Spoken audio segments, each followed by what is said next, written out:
always say I find it ironic I'm sharing a stage with the Well-Spoken Comedy Tour, because it's a miracle if I make it through a sentence without fucking up one or more words.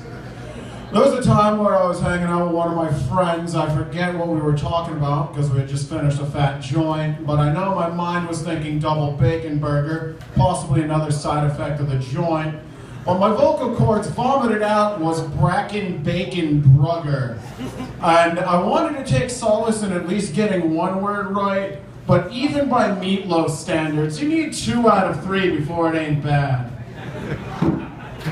I've had a pretty busy week so far. I killed 2 birds with 1 stone and am no longer welcome at the Audubon Society. I've learned that it's considered very inappropriate to start quoting Terminator 2 in an abortion clinic. What I like about that one is it works for 3 reasons. You've got I'll be back, hasta la vista, baby, and you can bend down, look at her stomach and say, come with me if you want to live. I just registered for my first comedy festival, and it's a lot like filling out a job application. It's fucking brutal. And they include a part where you have to write a biography about yourself. And to me, it's every bit as awkward as writing one for a dating website, and every bit as likely to end in me getting laid.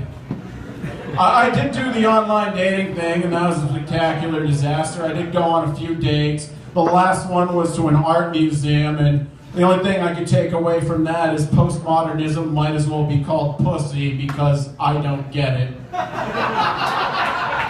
After the online dating thing failed, my friends decided to talk me into going to a strip club because my friends are fucking awful problem solvers. I'm 28 and I've never been to one before because I always had 2 preconceived notions of what a stripper was like. The first was a down-on-her-luck woman whose only means of survival is taking off her clothes to Warren's cherry pie for the pleasure of disgusting men, and that made me feel sad.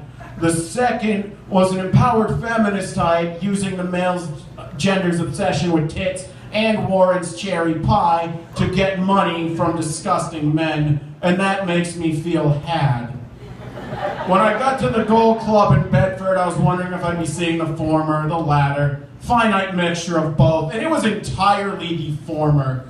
The announcer began the evening with all the ladies on stage, introduced them to as the A-team, which I immediately called bullshit on, because I didn't see Mr. T up there. And even if he was with them, that'd still be a wildly inaccurate label for this group of women. Fitting moniker would have been the C-section Scar Squad. And the first dancer must have been the new recruit, because she was a pregnant white chick. And I thought being pregnant would really hinder her stripping capabilities. It did not, because she was fucking twerking it on stage. And all I could think is, why would you do that with something growing inside of you? Because when you're making a cake, there comes a point where you stop mixing the ingredients together and just let them become cake. And I'm not a doctor, or even a baker for that matter, but I'm pretty sure that general principle should apply to babies and cake. But what do I know? Maybe she wants to give birth to a shaken baby. Hell, maybe she's just trying to liquefy the fetus, so all the abortionist needs to do is push down on her stomach and make it come out like soft serve. And if it turned out the dad was black, it'd have been a twist. Anyways, while I was thinking all this, I realized I was looking directly at her, and she started coming towards me for a dance, at which point I had to flee, because I was so disinterested in anything she could have done on stage, it made me feel like her father. Alright, good, I usually lose people with that, like, soft-serve fetus gets the crowd, but hypothetically negligent father just seems to bum them out. You guys seem to respond to both equally, and I like that. I just got the light, so my time's running out. I got a couple rhetorical questions before I leave, though. If goats had mustaches instead of beards, would we still let them near our children at the petting zoo? If the Washington Redskins having a name that's a racial slur is so unacceptable, why is there still a cleaning product named Spick and Span?